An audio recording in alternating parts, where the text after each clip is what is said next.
Good evening, everybody. Rob here at WesternPacificWeather.com. Currently, the 13th of October, right around 2200 Japan Standard Time. That's right around 13 Zulu. Right now, we are closely watching 15 Whiskey, or MEGI out here, just to the southwest of Guam and northeast of Yap, approximately 240 nautical miles.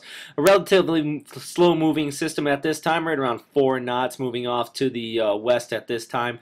Also watching several other invest areas out here, 91 Whiskey, actually just to the west of 15 Whiskey here, and not expecting too much development out of this system, but yet something else we need to closely monitor, as it possibly can affect 15 Whiskey here, slightly weaken it if it does organize a little bit more here. But overall, I'm actually expecting to actually strengthen it in the long term as this system starts to move off to the west, and this overall area here weakens. This will actually feed in some moisture into 15 Whiskey right in here.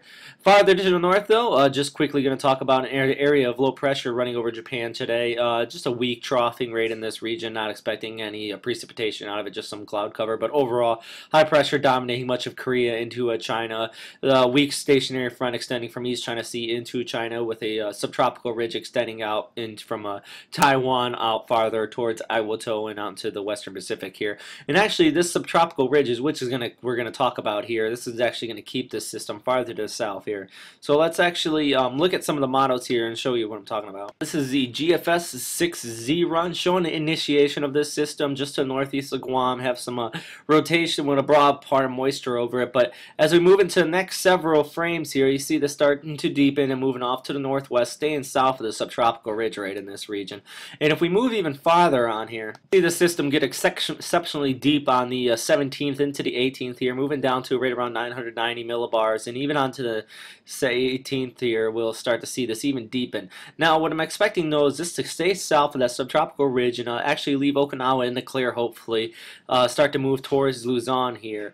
And that's overall what it looks like is everything staying on. A couple other models are showing this. No Gap still showing recurvature up towards Okinawa here, but I'm actually not expecting that here. And actually show you what I'm also seeing on the streamline now. The overall background flow still going east to west, still have the weak troughing right in here. This is going to make the system move slightly to the north, but overall the subtropical ridge should stay firmly in place. So this east to west progression, that's what's going to keep the system to the south and heading towards northern Luzon. So my thoughts on this system. Right now we do have this tropical storm right in this region. I'm gonna quickly draw it. Sorry if it's not looking very pretty. Now expecting this to drift slowly to the north still with that troughing, but then move off towards the west by the 17th into the 18th, and eventually making landfall near northern Luzon on the 20th. Now that's my thoughts right now. Still a very far out guess basically at this time, but expecting a typhoon on this system by that time.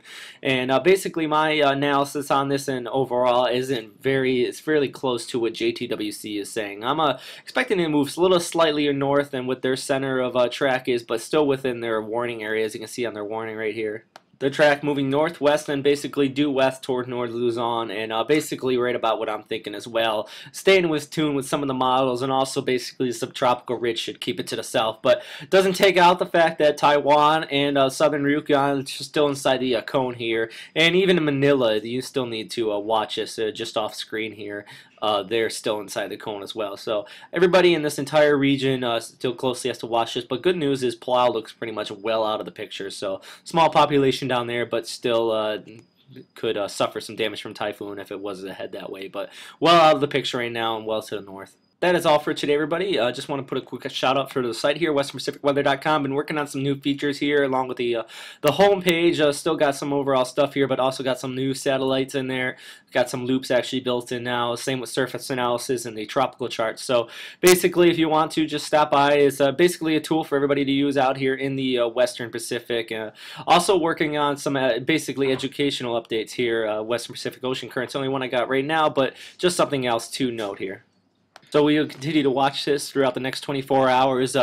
Basically going to have an update tomorrow morning on 15 Whiskey here, but overall not too much development rate immediately here, and we still do have about 2 to 3 days before this starts to make any chance of landfall here. So if you have any questions, feel me at WesternPacificWeather.com. Also find me at storm2k.org. Very good topics and discussions there with lots of people with some good insight. So just something else to watch here. So have a safe night, everybody. Have a good night, and see you tomorrow. Bye.